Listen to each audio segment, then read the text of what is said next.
this is Stephanie Hansen, and you are listening to The Makers in Minnesota, the podcast where we talk to cool people doing cool things throughout the state of Minnesota. We feature different entrepreneurs, and this week we are talking to Rachel Nearhood. She is the author of Ellie and Ott. Ellie and Ott is a series of baby books that match childhood development with where your child and your skill sets are as a parent as you've had just a new baby. Rachel, what was it about this particular journey that you were like, this is the flag I'm going to put in the ground. This is my entrepreneur life? So I've always loved education. That was a big thing for me. I studied business and entrepreneurship in school, and after that worked at different research and kind of consumer research, medical research and consulting companies, and always had this like love of education. I would do, read articles and listen to podcasts about it. And I knew I never wanted to be a teacher. I'd be a horrible teacher. But I was always like, how could I maybe get into this space and kind of help it out? And I was sitting next to this woman at a dinner a number of years ago, and she was talking about early childhood education. So the first 3 years of life, essentially. And I was just kind of enthralled by the importance of that time. And so started doing more research into it and realizing that there are so many things that you learn, but as an adult, you don't remember that you ever needed to learn like object permanence, that you didn't understand that when you couldn't see a thing, it didn't exist. That's right. It's funny because especially when it comes to like parents who didn't go to school to learn how to be a parent, like nobody studies this. Nobody has a degree in parenting. You just like have a baby and you're supposed to figure it out as you go. And so it's like, okay, well, one of the big things when you have a really little baby, or not a really young child, right? So like in the first few months even. Sure. A lot of people will say, oh, babies are so boring. They can't really do anything. And it's like, there's so much that your baby is learning and needs to be learning right now. And parents and adults just don't know those things because, again, you don't remember that there were times that you didn't know those things.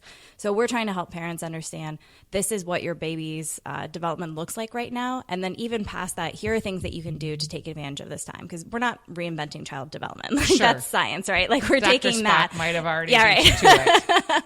But we're trying to take that information and make it really salient and actionable for parents so that they can do things with their baby during playtime based on how their child is developing so that their baby actually reacts back to them. You'll see, parents trying to play peekaboo with their like 3-week-old, and you're like, of course your baby is not, reacting back to you because they can't even process what's happening. They can't see that far in front of their face. They don't understand the importance of it. And so then if parents are trying to do that and it's, the baby isn't responding back and they're like, oh, this is boring, let's just like watch TV or something. It's like, no.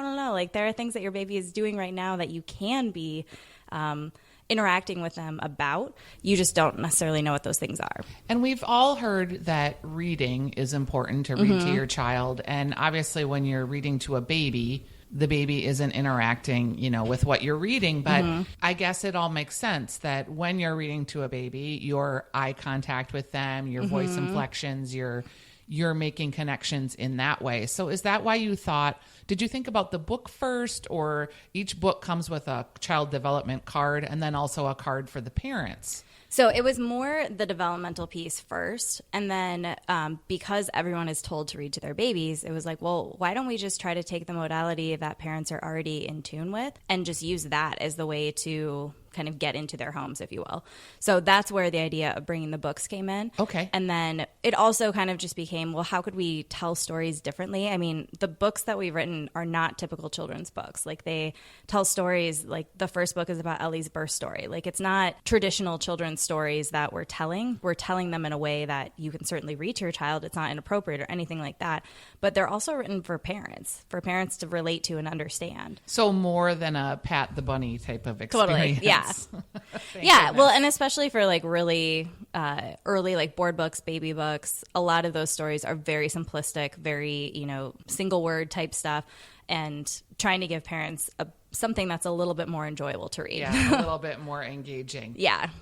You chose an elephant and an otter for specific reasons. Tell me about that, because Ellie's the elephant. Yep. And Ott is the otter. Yeah. So elephants has always been my favorite animal. And I named my daughter Ellie. Not Did after you an seriously? elephant. She was after a grandma, but Cute. I do like them too. I love that. And I was on a walk one day and I had been calling these like the baby box or something like that. And I was like, I need a real name for this company. And so I was on this walk and I was just thinking about elephants, and I was like, oh, they're so like matriarchal and, intelligent and wise and all of those things. And I was like, that would be like a great personification for or, a character kind of a thing. So then it was like, well, is there a male component of that that could kind of have that same thing? And I did a ton of research, couldn't really find like animals that necessarily fit that. But I was thinking about otters, and I've always felt like I resonate with an elephant in the sense of being like a strong woman and, that drive and like memory and that sort of a thing. But I've always wanted to resonate with an otter because I feel like they're so fun and they are carefree and they don't take themselves too seriously. And that's like not me at all, but what I want to be someday. Sure. So it's what you it's are like hoping my aspirational. to aspire to. Yes. Exactly. So then it was like, well, is a name that, you could name a child, and that would be an easy thing for people to pronounce. And then the otter is, the kind of the other family. And so it felt like two animals that you see elephants a ton in baby stuff. You really don't see otters that much, but still a cute, furry little animal. And yeah, just felt like we could create two families around that could be really nice. Did you write the books? Yes. And did you illustrate the books? No. So I have an illustrator that I work with who also has written some of the books, and her and I kind of have co-written those. And then she's also an amazing editor. So like even if I wrote the book and I'll send it to her and she looks at it and she's like, oh, it doesn't really feel like there's much of an ending here. Like what could we change it for? And so she's been very instrumental in helping to build the books out and make them as robust as they are. And I kind of happenstance met her through a friend and loved her illustration style. And I feel like that has been kind of the cornerstone of the way that we talk about the brand and everything, like through the way that she's kind of brought it to life. How long have you been working on this concept from the time that you started to now? So just over a year. So I left my job last June and moved to this full time. And how long before you left your job? Because a lot of people, they were working on their companies, 6 months, a year, or whatever, before they ever left. Yeah. So I didn't really work on the company that much. I had the idea for something like this maybe 4 years ago and kind of noodled on it, fell in and out of love with my job, like along those ways. And the more that I fell out of love with my job, I started to really look deeply into like, what could this sort of a thing be? And I told myself so what would have been 2017 at the time, that in 2018, I need to make a decision on this, because I let myself kind of waffle quite a bit and say, oh yeah, in the future, I want to do this, whatever. And I was like, you need to make a decision, because the more that you just keep in the back of your head, the more that you're never going to do anything with it.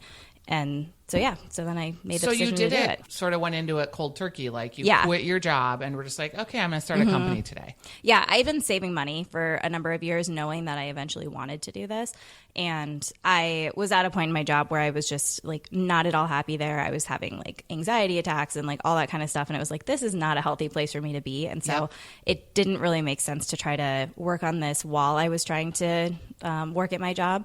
And also, timing wise, the illustrator was living in London, moving to LA. And so it was right around that same time that I left my job. And so it kind of worked out very happenstance of like, we can both start working on this at the same time. And then the psychologist that I work with also was kind of around that time looking to get back into something. She had just had a baby. And so, so timing wise, it kind of felt like everything lined up to launch into it. How much money did you save up to start your business? So my dad's financial planner. So I've been technically saving for my entire life. It's been very much ingrained in my life. Yeah. So since I was a kid, I had mutual funds that I'd been putting money into. So I had like probably $30,000 to $40,000. That's a pretty good nest egg. Yeah. Yeah. And it was great because even like I studied abroad in college and I had money that I could take from that to like have fun money over there and stuff like that. So having that built in from an early age was awesome. And then every month I would contribute to my mutual funds and put that money away, and then had my savings account. So I had probably around 40 grand when I left my job, and then probably another like 15 in my savings account. Yeah. And thinking this would last me like at least 2 or 3 years. That was the next question. Like, and how long did it last? And so in my mind, I was thinking, okay, these people that I'm working with will be like co-founders with me and I won't be paying them. And ended up that they were both in a place where it was like, well, I can't really work for free right now. And so I need to be paid. And so then that's what really made the money last like not long at all, because I was now having to pay people in order to bring this to life. So yeah, it was probably about a year that then I was like, oh, I need to probably get back into freelancing. Yeah. So then did you take on a part-time job? Yeah. So I kind of looked around. I have a freelance job with one of the medical device manufacturers here that, so I used to work in design research, with the medical like consulting company that I worked at for a long time. And so then, doing kind of similar work of going and talking to patients, doctors, that sort of a thing to figure out what are the things that need to be changed in the next product, or how could a service be made better, that kind of stuff. So at this point, you are working on your business full time, but you have a part-time job to just keep funding the business. Yeah. And I always ask these questions, and I know they're a little uncomfortable, so thank you for being so honest. Because I think people listening to this podcast that are rolling around with ideas in their head kind of want to know, like, how much is it going to take? And I will tell you all, you never have enough, no matter how much you have. And it's always about a year and a half to 2 years into it where you're like, wow, I'm not really making any money. I'm spending a ton of money. Is this a viable product that I can stay with? And then, of course, if you are in it 5 years or more, it's usually at that point that you're unhirable by anybody else because you're so used to just being your own boss. Yeah. Well, that's where like freelance contract work is kind of great still, because it's like, well, I can still roll in at 10. Like, I don't need to be here at 8 a.m. And you can kind of work on your own time. Right. And, are you a mom? No. So it's interesting that you're in this space. And this is kind of a weird thing to say, but until you've had a child, you're sort of in camp A. Then you have a child and you're in camp B. And you usually aren't able to pass in both camps successfully. If you've never had children and you talk about children's things, people get like, what are you talking about? You have no idea. Right. If you have children, it's like it's changed your whole life and you can't ever really relate to what it's like to not have had children. Do you find that you're kind of in a weird space in that you're producing books for infants and children and you've never had any? Completely. Yeah. And I definitely feel this imposter syndrome of like, well, I'm not a mom. So how far into, even like in our social media, I'm very careful to not give parenting advice or anything like that, unless it's maybe based on science. That's the one area that I feel like, because not being a parent, everything that we talk about is really grounded in science, whether it's actual child development or if it's like behavioral science, and that's where a lot of the parenting skill stuff comes from. But I have a number of friends who have kids and family members, and so they were consulted heavily in the development of this. And part of me thinks not being a mom might have been, I wouldn't say better in creating this, but it was beneficial in the sense that I didn't have my own experience to rely on. And so I had to crowdsource a lot of experiences. So I wasn't coming into this saying, well, this was my experience, and so this is how it is for everyone, and that's just how we're going to put this all together. So in some respects, I think it allowed me to be more broad and open to receiving feedback and receiving stories from other people. That's a really interesting point of view. And a lot of people start businesses because they're inspired by something that their kid needs or their kid wants. But that in and of itself usually isn't enough of a platform to make a successful business. Right. So you kind of came at it from the reverse, which I admire. I think that's unique. Yeah. Did you have any background in marketing? Because now you've got the research, you've got the story, you've got these actual physical, tangible books. It's a great gift item I can see for like showers and that sort of thing. How do you all of a sudden find yourself marketing in the mommy space? So that's been really difficult. Marketing in general is like not my strong suit at all. And the product development, the research, the operations, all of that was like where all my passion was. And then when we got the books, I was like, oh my gosh, I did not spend nearly enough time building up the marketing before we launched this. Right. And just kind of assumed like having, a good social media, having a good looking website, like all of that would be enough to just like sell it. And it definitely was not. And so having to be creative and, so like we reach out to a lot of mommy bloggers, influencers, stuff like that on Instagram and just through the internet, and saying like, hey, if we send you a book, everyone usually has a baby that's either within the age range or is pregnant with like another child that would be in that age range. And saying like, if we send you a book, will you talk about it? And that's been moderately successful. I think we've found some good, like new people following us or people visiting our website and checking us out.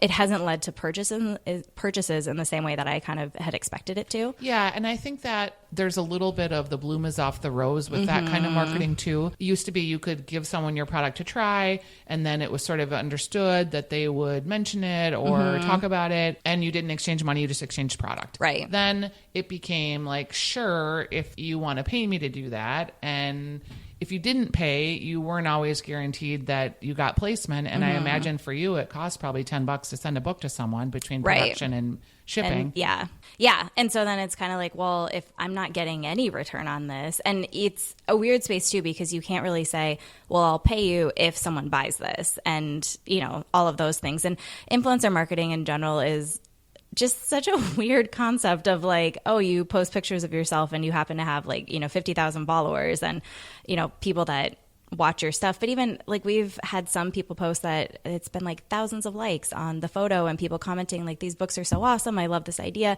but then nobody buys them.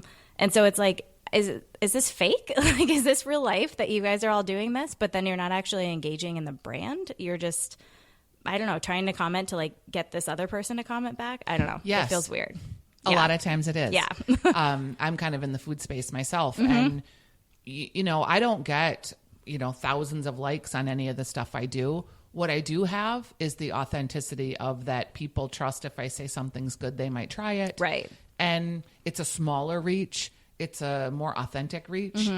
But it's hard to know. It's hard to know. And I think if you're a brand, like you're looking at these people and you're like, oh my gosh, they have 1 million followers and there's 200,000 likes on each picture. But, you know, you can't really usually translate that to a purchase. Right. And you're small enough that you're really tracking that and you really know. It's not like you're Procter and Gamble where, you know, if they're trying this new product. But with that said, then what do you do next? So that's kind of been the challenge right now, trying to figure out how to get creative and doing things like podcast interviews, trying to get, you know, press and things like that. I think the book space has also been, so initially when we were starting this, we approached it as a product, not a book. And I think that was beneficial in some respects, but it made it difficult when it comes to getting into stores and getting into traditional places that people are going to buy books. Even like Amazon with book selling is a beast. It is so much harder. I was going to ask you about that. They make the process so much more difficult because we're self-published. And so as a like very small publisher, we don't have the same reach and influence on Amazon. We can't get into their marketing circles. And so then it makes it very difficult you literally have to go to Amazon and just search our product to find it. I can't advertise it or anything like that. And even just the stipulations and the hoops that we had to go through to prove that we were a publisher and that our books were real and all of those things were just like mind-blowingly crazy, because I have so many friends that sell on Amazon and they're like, oh my gosh, you're going to make so much money so fast. Like, it's the best place to be. And then it's just been the opposite experience. Yeah. And I wonder if the opposite, it sounds like it's specific to a book. Yeah. I think it's like books and media in general, like maybe CDs and movies and stuff are kind of similar, where it's like really just big companies are the only companies that can do this. You know what's interesting about that? So I've had this idea of, you know, I've talked with all of you makers and many of you have products. And I thought, well, it would be nice if I could have a website where, like sort of the University of Minnesota Foundation does, where I feature all of you makers and you all have the opportunity to sell some products there. But I don't want to ship it and I don't want to warehouse it and I don't want to send you an email, hey, you got an order. There really isn't like a way to almost do like all that. Curated Amazon. Like, yes. Yeah. And I was surprised by that. If anybody knows, please reach out to me, because I have gone down this road a couple different times. Yeah. I really would love to feature all these Minnesota products of people that I've talked to and give people a way to access them and purchase them. For you, like, you know, someone might be able to find you at a trade show, or someone might be able to find you at an event or one store. But podcasts are much more than statewide now. So we have all these people that are interested in these products and they can't find them. Yeah.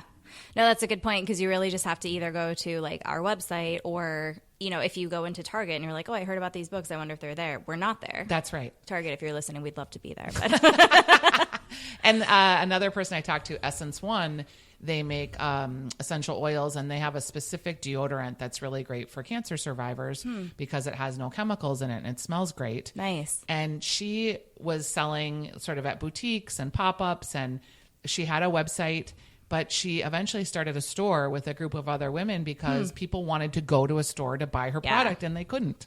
I sell candles too. I have a little candle company, and so we'll be at markets, and everyone's always like, "Oh, what stores are you in?" Like, and I'm like, "You can buy the product literally right now. You don't have to go to a store."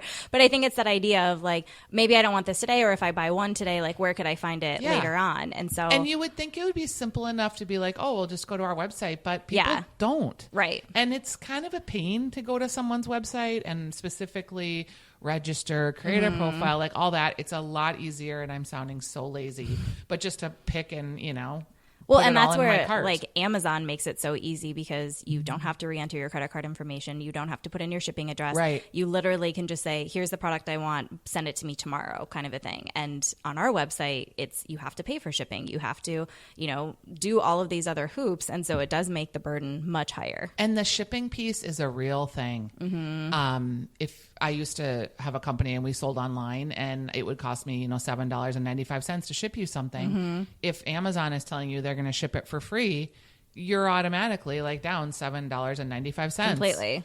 We ended up having to offer free shipping just to stay competitive. But I know that that's a hardship for a lot of small businesses. Have you thought about, or maybe you do, a subscription?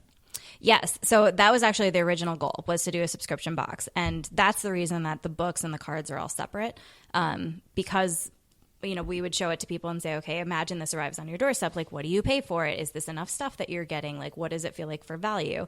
And the challenges that we ran into were mostly around, one, we didn't launch with the full 12 months. And so it was kind of like we just ordered the first 3 months to kind of dip our toes in and like keep moving. And so it was kind of like, well, a subscription that's just for the first 3 months, is that going to really be effective?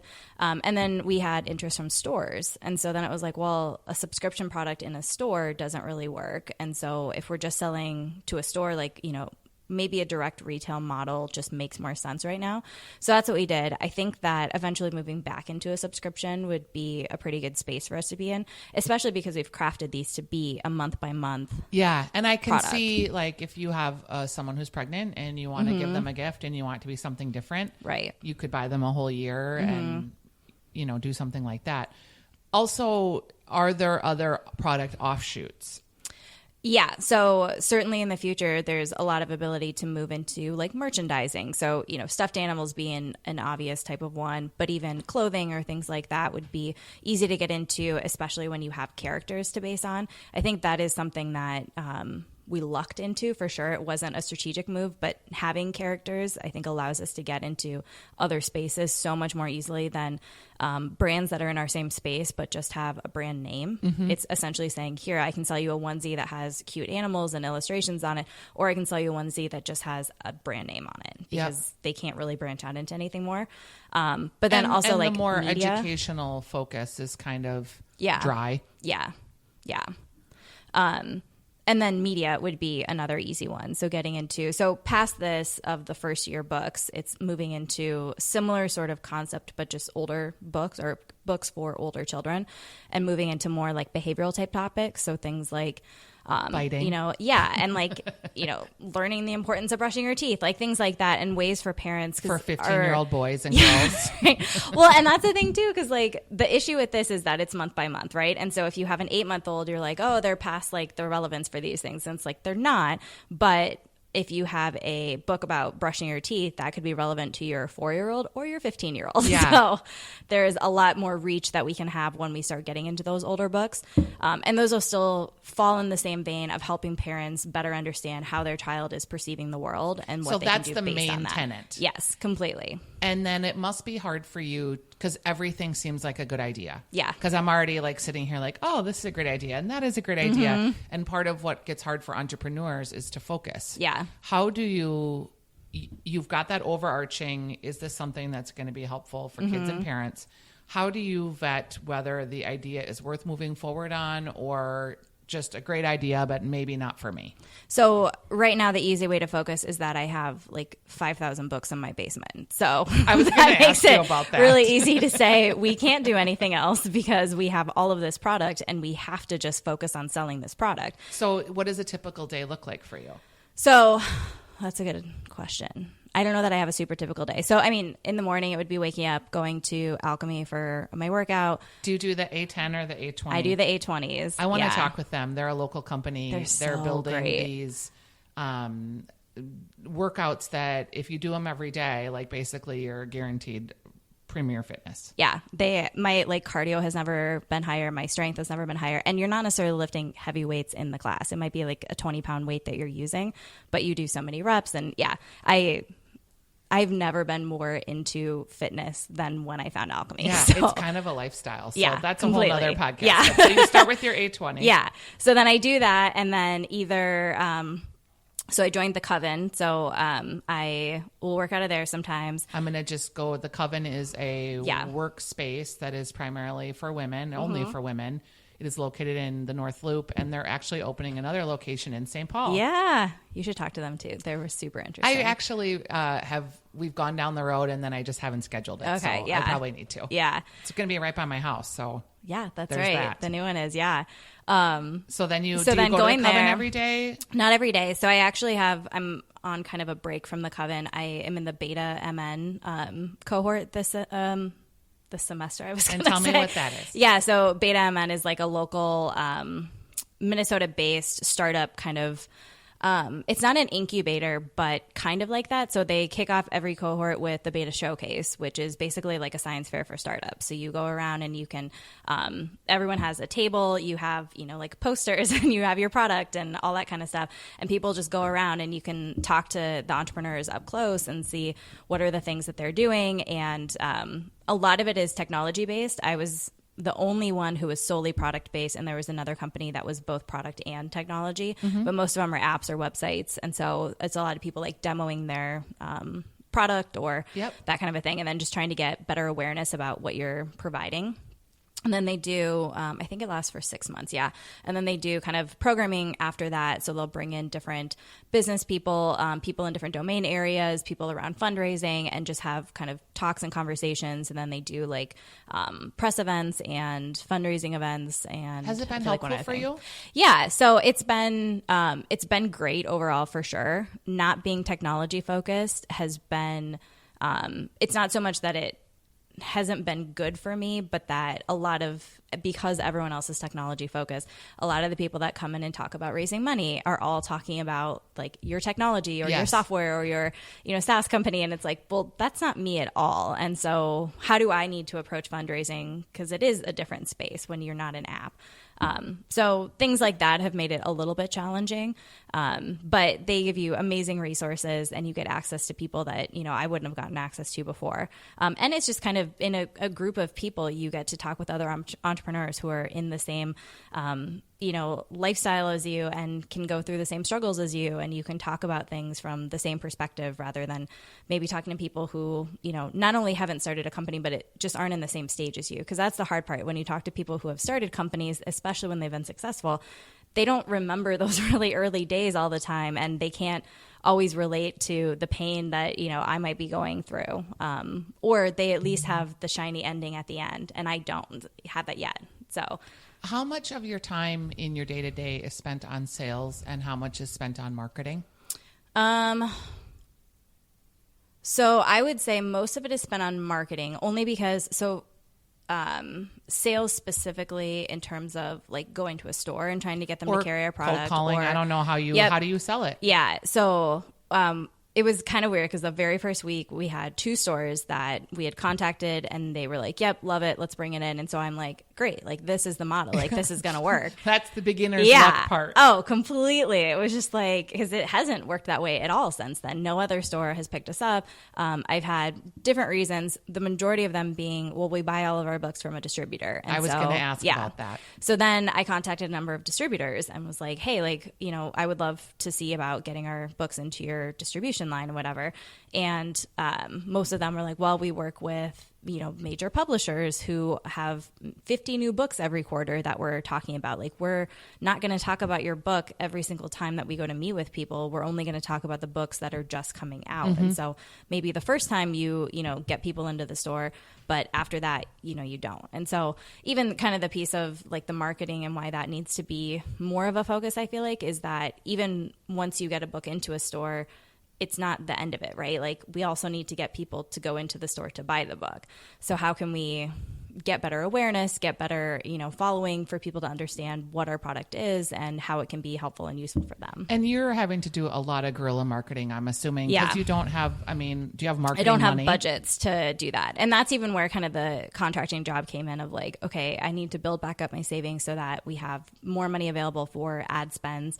And even just being able to bring someone on who knows marketing a lot better than I do. I have no interest in marketing. That is the hardest part for me. Like I will spend days and hours trying to figure out like the best manufacturers to go with and communicating about pricing and, working on the product and all of that. And then when it comes to marketing, I struggle to like really understand it and learn it. And I don't have like personal social media that I really engage with too much. And so you're so lucky. Yeah.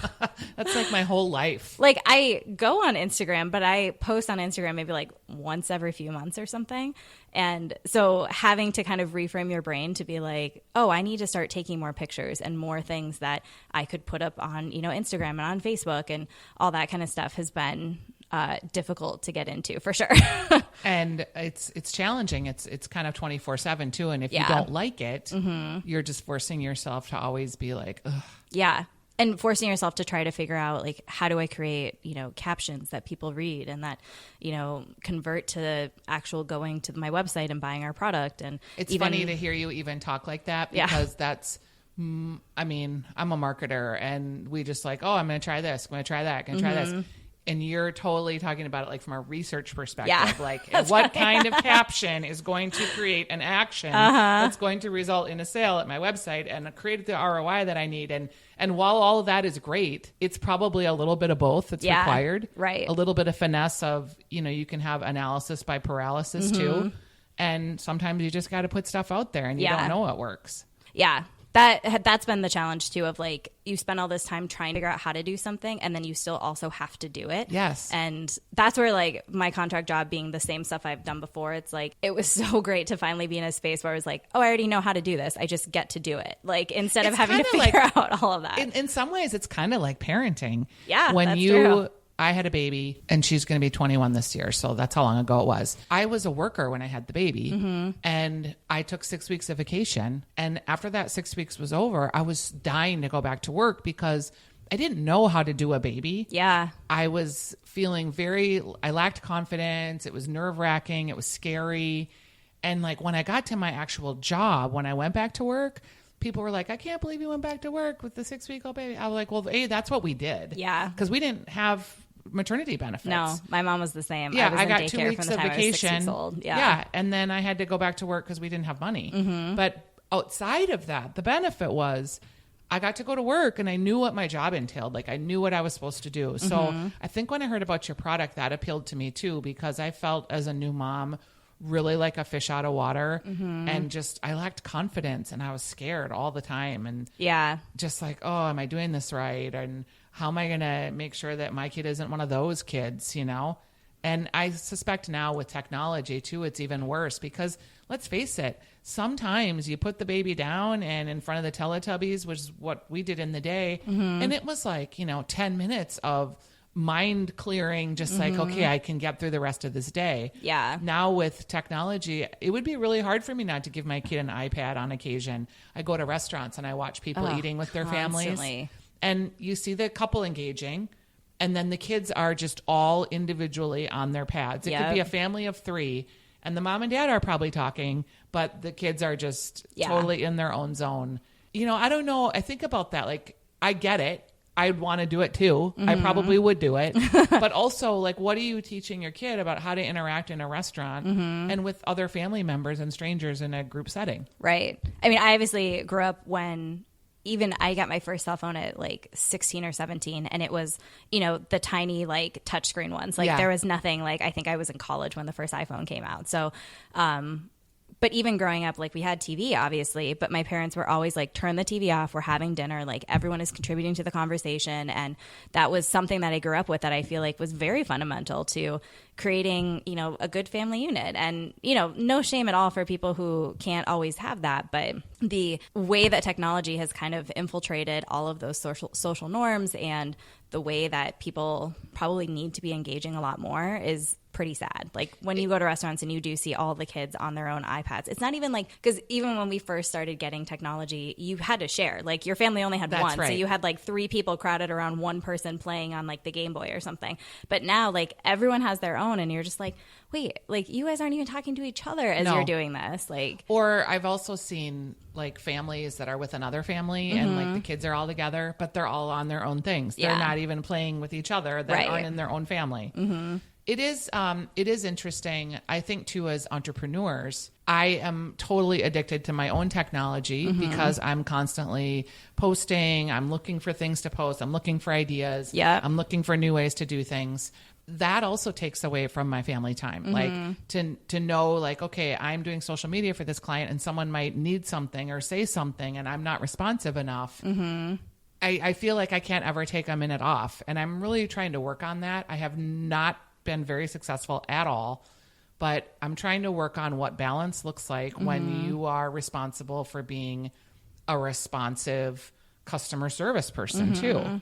I imagine for you that comes into play too. Yeah, totally. And when you have to constantly be creating content to go up on Instagram or Facebook or all of those, like it takes you out of the moment and so I mean obviously for us it's content about the product, but you know, when I was at my family reunion last weekend and we were up in Brainerd and it was beautiful and I took a couple of pictures, but it wasn't like the entire time I was like, oh, I have to get a picture of the sunset so that I can post it on Instagram and like show it to other people. It's like, no, I'm experiencing the sunset on my own. Like, why do I need to, I don't know, share that? Yeah, like everyone's seen a sunset before, like things like that. But it's just when your mind has to be geared around how can I capture this moment and share it with other people versus just how can I experience this for myself and be super present in the moment, I think changes a lot about how you experience life. It sure does. Have you talked about or have you done any pop-ups or are there things for parents that you can go and do like direct sales? Has that been beneficial? Yeah. So I haven't done as many for Ellie and Nod. I've done like more for the candles. Those are more of kind of a traditional market type item. I'm going to, and I'm blanking on the name of it. It's a thing in Minnetonka in the fall. They're doing like a walk and roll or something, like where you bring your strollers and stuff. And then they're doing a little market with that. And so we'll be there and it's all around like it's not a school, but it's, I like feel horrible that I'm completely that's okay. Not remembering the name of this at all, but yeah, something like that. It's all around like early childhood development. So it'll be a very relatable space for us to be in. You know what else is weird? And people don't really think about this, but getting information about who's pregnant and who's having a baby is very confidential. Yeah. Like it's very hard. I worked in direct mail and you could buy lists for everything and you can buy lists of pregnant people, but they're not super reliable. All the HIPAA rules really prevent you from getting a lot of information. It's not like you can be like, oh, I want moms in the 18 to 34-year-old space that are pregnant. Right. It's not that simple to execute. Right. So you kind of have to get into those circles. Well, that's where even like the influencer marketing has been like pretty touchy because it's someone who might be pregnant, but that doesn't mean that their followers are all pregnant or that their followers are all having babies at that same time. And so it's not as easy as saying, oh, like, you know, this outfit is an outfit I would normally wear. And so my followers are used to seeing this and they will happily go and buy this because they're coming to me for that. Like it's a harder sort of thing. And just the time-based nature of it makes it harder to kind of find your target market always. And like now that women are having babies later in life, like it's anywhere from, like truly an 18 to like 40, like age range that people, and I feel like our product resonates more with a little bit of an older mom, just someone who is maybe a little bit more attuned to education and wanting to, you know, provide that for their children from an early stage and maybe a little bit more interested in doing the reading and kind of the research as well. And so this helps to take a lot of the legwork out of it, but still provides the content for them. And it's not like a shirt where anyone can buy this shirt. You might like it, you might not like it. If I'm, 28 years old and I'm not in the space of having children, if you're serving me up information about baby books, I'm like, oh, so out of here. There's no like crossover at all. I never thought about that. Yeah. And you can, I think on like the Instagram audiences, there was something around like early families, but it's also like I don't know anyone that goes on Facebook and posts unless they're just crawling your space essentially to say, we see that you are posting pictures of a baby and we see that it started on this date. And so we can kind of assume that you are a parent of a child this age.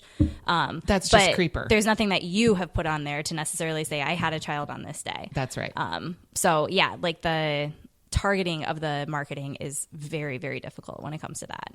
Especially too, because like you mentioned, a gift item. So a lot of people will say, oh my gosh, this would be great for like grandparents to give, and aunts and uncles, like people like that who are very big into books and want, a more thoughtful kind of gift to be giving to their family members or, whomever that's having babies.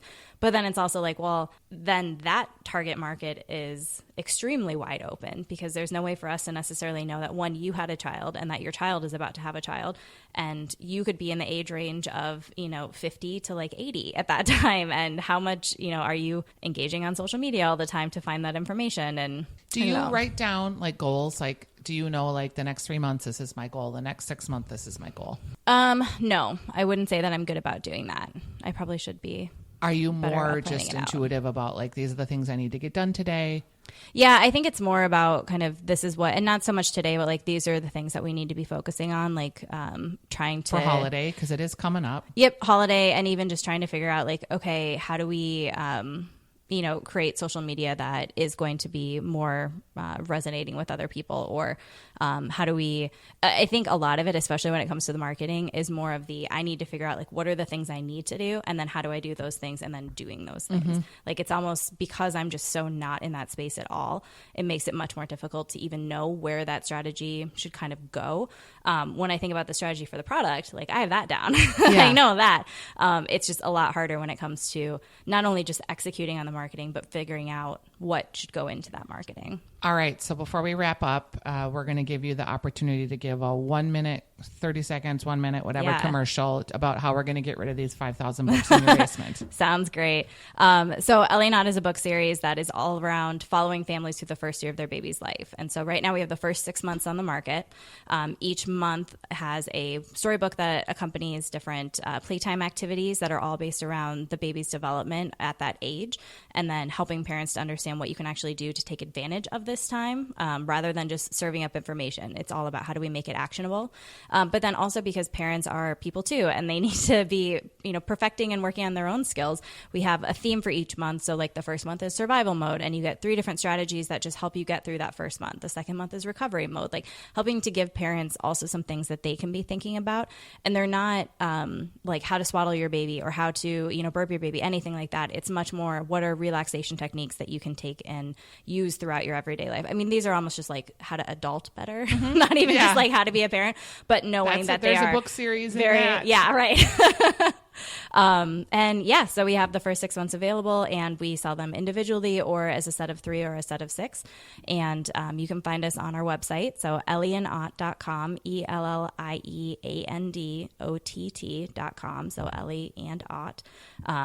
Follow us on social media. So we have, I think, a pretty decent Instagram going. It's Ellie and Ott.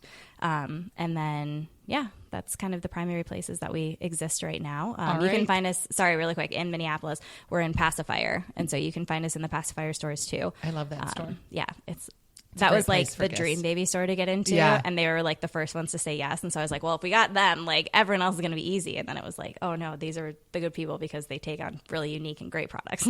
Yeah. All right. Thank you, Rachel, for being a guest so much, on Stephanie. the Makers of Minnesota podcast. Yeah, this is great. Thank you.